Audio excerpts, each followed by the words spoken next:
When I look back over my life, the transformation has been remarkable. Having finished my full-time education after college, I knew I would go out and start a company, which I ran for nearly 3 years. Whilst in college, I refused to take certain exams, often still being in bed whilst my classmates sat theirs. I knew I'd never need them, so I didn't take class seriously. I only really went in to meet up with friends and have a laugh, but even that was rare. They say I turned up once in a blue moon would be quite generous. I'm even convinced one of my teachers had a heart attack one time when she saw me. But in spite of all that, I did take one lesson seriously, and that was drama, as I knew it would serve me in later life. I knew it all along. Well, that isn't strictly true. In my retelling to you just now, I left a lot out. I created a story based on random events from my past. Hindsight offers us the opportunity to tell our story with a certain clarity and coherence that doesn't actually exist. Of course, I was hopeful that things would turn out for the best, but I didn't know for sure. Writing our own story leads to arrogance.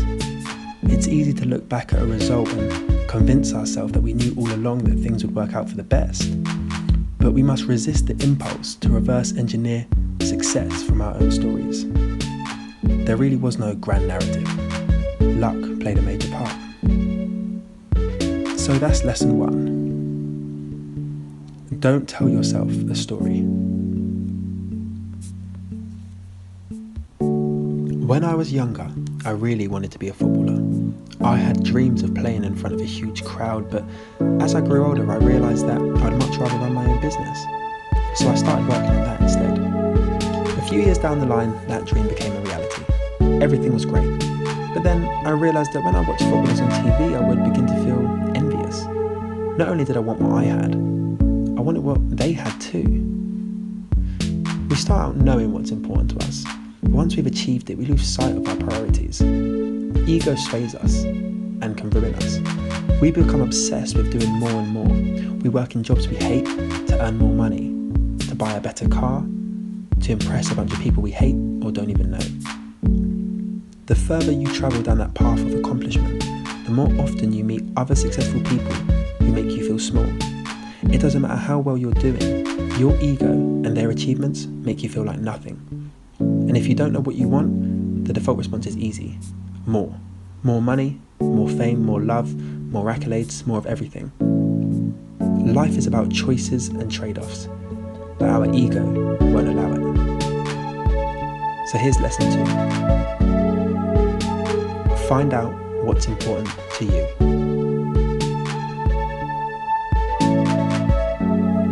I hope by now you realise that ego is our biggest internal obstacle. Whether we are aspiring, succeeding or failing, ego is there at every turn, trying to convince us of something which isn't true.